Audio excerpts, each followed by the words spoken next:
tonight, Zuri was sound asleep, and Ebeni knew it was her moment to strike.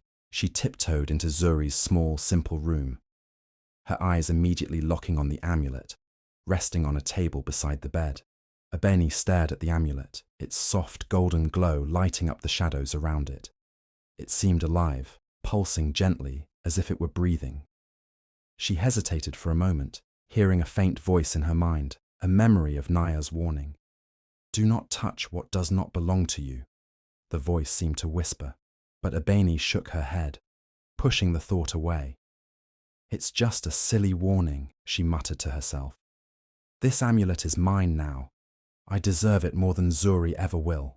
With a triumphant smirk, Ebeni reached out and grabbed the amulet. The moment her fingers touched it, the glow flared brightly, lighting up the room. Ebeni gasped, but clutched the amulet tighter, determined to keep it. As she slipped it around her neck, a strange, cold sensation spread through her body. At first she thought it was the power of the amulet flowing into her, and she laughed softly. "Now they'll see me," she whispered. "Now I'll be the most beautiful, the most powerful." But then the cold feeling turned into something darker. Ebeni's laughter stopped as a sharp pain shot through her body. Her skin began to tingle, then burn. She looked at her hands and gasped in horror. The smooth, flawless skin she had always been so proud of was changing. Dark cracks spread across her fingers, and her nails turned black and twisted. She stumbled to a mirror in the room, and what she saw made her scream. Her once beautiful face was unrecognizable. Her skin had become rough and grey, her eyes sunken and shadowed. Her hair, once shining and full, was now brittle and thin, falling out in clumps. She touched her face, but the reflection in the mirror only confirmed her worst fears. The amulet's glow had faded, and now it hung cold and lifeless around her neck. Zuri woke with a start, her heart racing at the sound of the scream. She turned and saw Ebeni crumpled on the floor, shaking with fear and pain. Zuri's eyes widened as she took in the sight of her stepsister's transformation. "Ebeni, what have you done?" she asked, rushing to her side. Ebeni couldn't speak at first, her tears falling onto the cold floor. Finally, she choked out, "The amulet. I thought it would make me beautiful." Zuri looked at Ebeni with a mixture of sadness and pity. "The amulet's power is not for greed or vanity," Zuri said softly. "It is tied to the truth and to love. It was never meant to be stolen." Ebeni buried her face in her hands, sobbing. She had ignored every warning, blinded by her jealousy and desire for power. Now she was paying the price. The villagers who had heard the commotion gathered outside the house, and when they saw Ebeni, they gasped in shock. The once vain and beautiful girl was now unrecognizable, her appearance reflecting the greed and cruelty she had hidden for so long. Ebeni tried to cover her face, but it was too late. The damage was done, and the curse had taken its toll. As Zuri watched her stepsister weep, she felt a deep sorrow. Ebeni's downfall was the result of her own choices, but it was still painful to witness. Zuri realized that the amulet had not only protected her, but had also revealed the truth about those who sought to misuse its power. Ebeni's greed had led her to this moment, and now she would have to face the consequences. Word of Ebeni's downfall spread quickly through the village. People whispered about how her beauty had vanished overnight, and how she had been cursed by her own greed. The story reminded the villagers of the years they had suffered under Nia and Ebeni's cruelty. They remembered how Nia taxed them heavily, how Ebeni flaunted her riches while mocking their struggles, and how Zuri had always shown them kindness, even though she was treated poorly. The villagers began to see Zuri as a symbol of hope, someone who could bring about change. One by one, the villagers started gathering near Zuri's home. They were tired of Nia's rule and ready to stand up against her. They brought tools, banners, and loud voices, ready to demand justice. "We've had enough," an elder shouted. "Zuri should lead us. She is strong, fair, and kind. Everything Nia is not." The crowd cheered, their anger turning into determination. For the first time in years, they felt united and ready to fight for a better life. Nia watched from her window, her face pale. She could hear the villagers chanting Zuri's name, and fear crept into her heart. Her power had always come from fear and manipulation, but now the people were no longer afraid. Worse, she felt the curse that Naya had warned about growing stronger. Her hands trembled as dark veins crept up her arms, and her once pristine skin began to show signs of decay. Nia's wealth and beauty, the things she had sacrificed so much for, were slipping away. Desperate, Nia stormed out of the house and faced the crowd. "Go back to your homes," she shouted, trying to sound powerful. "I am still your ruler, and you will obey me." But her voice cracked, and the villagers didn't back down. Instead, they booed and shouted back at her. "We've had enough of your lies, Nia," someone yelled. "You've stolen from us, hurt us, and betrayed the kingdom. Zuri is our true leader." Nia's anger boiled over. She ordered her guards to disperse the crowd, but even they hesitated, seeing the villagers' determination and Zuri's calm strength. The guards lowered their weapons and stepped aside, unwilling to fight for a leader who had lost their respect. Nia's power was crumbling, and she knew it. She tried to scream at the villagers, but her voice faltered as visions of Kioni began to haunt her. She saw her late sister's face everywhere, a reminder of her betrayal. Meanwhile, Zuri stepped forward, her presence quiet but commanding. She held her mother's amulet in her hand, and its gentle glow seemed to calm the crowd. "We don't have to fight," Zuri said, her voice steady and kind. "This is our chance to rebuild the kingdom together, to create a place where everyone is treated with fairness and respect." The villagers cheered loudly, their faith in Zuri growing stronger. Nia, seeing her influence vanish before her eyes, retreated into the house, her heart filled with fear and regret. She felt the curse tightening its grip, stripping her of everything she had once cherished.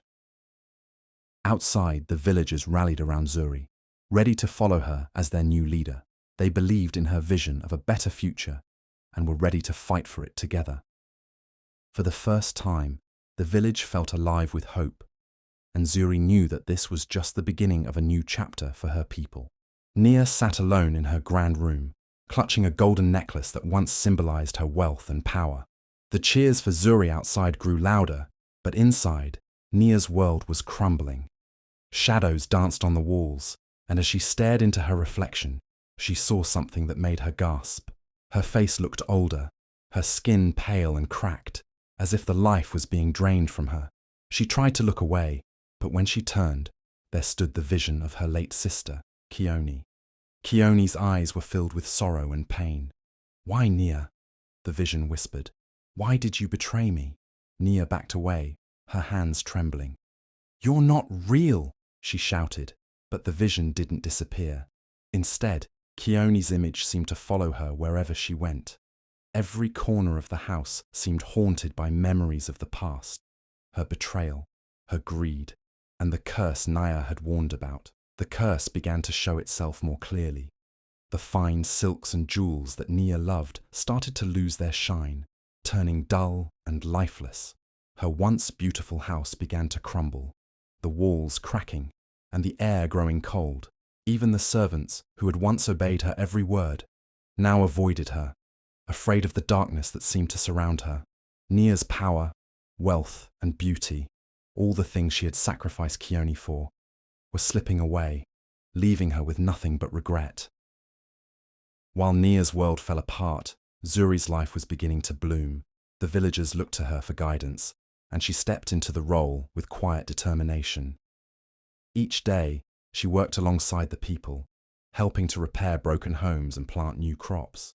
Her kindness and humility inspired everyone around her. They no longer saw her as the quiet girl who lived under Nia's thumb. They saw her as a true leader. At first, Zuri felt nervous. Could she really lead an entire village?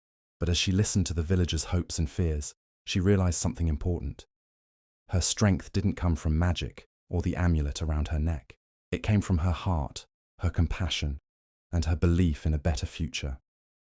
The amulet, though powerful, was only a symbol of the courage and love she already carried inside her. Zuri began to speak out against the injustices that Nia and Abeni had caused. "This village belongs to all of us," she told the people. We must work together to rebuild it, not with greed or cruelty, but with fairness and kindness. Her words lit a fire in the villagers, who now saw her as not just a leader, but a symbol of hope. Meanwhile, Nia, weakened by the curse, tried to hold on to what little power she had left. But Zuri stood firm, confronting her stepmother with a strength Nia had never seen before. "You can't control me anymore," Zuri said, her voice steady. "Your lies and greed are what destroyed you, not me." Nia, seeing the confidence in Zuri's eyes, felt her last shred of control slip away. With each passing day, Zuri grew stronger, not just as a leader, but as a person. She realized that the trials she had faced, her mother's loss, the years of mistreatment, and her journey to the forest had shaped her into someone who could rise above hatred and fear. The village thrived under her guidance, and for the first time in years, the people felt hope for a brighter future. Abeni sat in the corner of what used to be her grand room, now cold and bare. Her once beautiful face was now unrecognizable, and her heart was heavy with shame and regret. The people who used to admire her beauty avoided her, and she was left with nothing but her guilt. Abeni thought about all the times she had mocked Zuri, stolen from her, and tried to take what wasn't hers. The weight of her actions pressed down on her until she couldn't bear it any longer. One evening, Abeni gathered her courage and approached Zuri, who was helping the villagers rebuild a house. Abeni's steps were slow, and her head was bowed in shame. "Zuri," she said softly, her voice trembling. Zuri turned to see her stepsister, tears streaming down her face. Abeni fell to her knees. "I was wrong," she cried. "I let my jealousy and greed control me. I hurt you in so many ways, and I don't deserve your forgiveness, but I need to ask for it." Zuri looked at Abeni, her heart torn. She could see the pain in her stepsister's eyes and knew it was real. "Abeni," Zuri said gently, kneeling beside her, "I forgive you, not because what you did was right, but because holding on to anger won't help either of us. But forgiveness is just the beginning. True change has to come from you. You have to want to be better, not for me, but for yourself." Abeni sobbed, clutching Zuri's hands. "I'll try," she whispered. "I don't want to be that person anymore." Zuri nodded, offering her a small smile. "Then start by helping others. It's never too late to make things right." Abeni's heart felt lighter for the first time in ages, and she vowed to work hard to rebuild what she had destroyed. Nia's desperation grew as the curse took its full hold on her. Her once grand home was now in ruins, her beauty gone, and her power stripped away. She was haunted day and night by visions of Keone and the people she had wronged. She couldn't escape the whispers of her past, and her guilt gnawed at her like a hungry beast. Finally, with no other options, Nia decided to confront Nia, the enchantress. Under the shadow of the full moon, Nia made her way into the forbidden forest. The once proud woman now walked with trembling steps, her body weak and frail. When she reached Nia's clearing, she fell to her knees before the enchantress, who stood tall and calm, her eyes glowing like embers. "Please," Nia begged, her voice cracked and broken. "Undo the curse. I'll do anything you ask. Just take it away." Nia looked down at Nia, her expression unreadable. "Anything?" she asked softly. "Would you bring back the life you stole? Would you erase the pain you caused? Can you undo the betrayal of your own sister?" Nia's head dropped as tears streamed down her face. "I can't," she whispered. "I was blinded by greed. I didn't see what I was destroying until it was too late." Nia stepped closer, her voice firm but not unkind. "You were warned, Nia. I told you the curse would come for you. You chose to ignore it because you thought you were untouchable. Now, you must live with the consequences." Nia sobbed harder, clutching the ground. "Please show mercy," she begged. But Nia shook her head. "Mercy is not mine to give. The pain you caused will not disappear just because you regret it now. You must face the life you created for yourself." With that, Nia turned away, her figure fading into the shadows of the forest, leaving Nia alone. Nia returned to the village, her wealth and beauty gone forever. The people who once feared her now pitied her, and she spent her days in solitude, haunted by the choices that led to her downfall. Her punishment was not just the loss of her power, but the endless reminder of what she had sacrificed to gain it. The day of Zuri's coronation was bright and filled with hope. The villagers gathered in the town square, decorating it with colourful fabrics and flowers. There was a buzz of excitement in the air as everyone prepared to crown Zuri, the true heir to the throne. For years the kingdom had been ruled by greed and cruelty, but now the people believed in a future of kindness and fairness.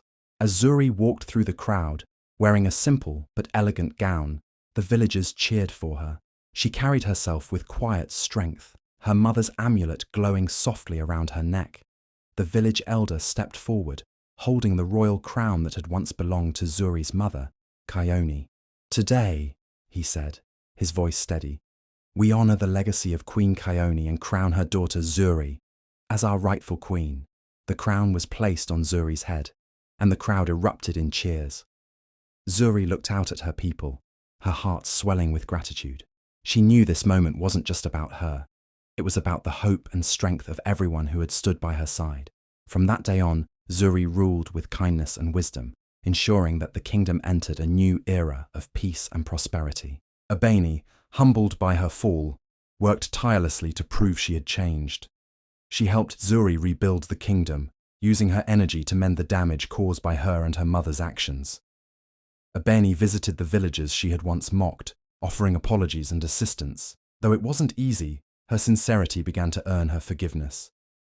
Over time, her relationship with Zuri also healed. The two sisters, once divided by jealousy and cruelty, grew closer as they worked together for the good of the kingdom. Naya, on the other hand, lived out her days in solitude.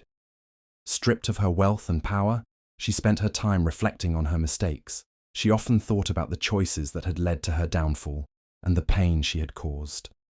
Though she was no longer feared or respected, she quietly hoped that Zuri's reign would bring the peace and happiness that she had failed to provide. One evening, Zuri stood on the palace balcony, looking out at her kingdom. The fields were green, the village was bustling with life, and laughter echoed in the streets. She felt a deep sense of gratitude for everything she had been through, the trials she had faced, her mother's loss, the years of mistreatment, and her journey to uncover the truth had shaped her into the person she was now. As she thought about her journey, Zuri reflected on the lessons she had learned. Kindness, she realized, was her greatest strength. Forgiveness had allowed her to heal, and the downfall of Nia and Ebony's greed had shown her the importance of humility. Her story was a reminder that even in the darkest times, hope and goodness could prevail. With a smile, Zuri turned back toward the palace, ready to continue her work as queen. The kingdom, united under her rule, flourished in peace and prosperity. And so, Zuri's story came to an end, a tale of kindness, forgiveness, and the triumph of love over greed.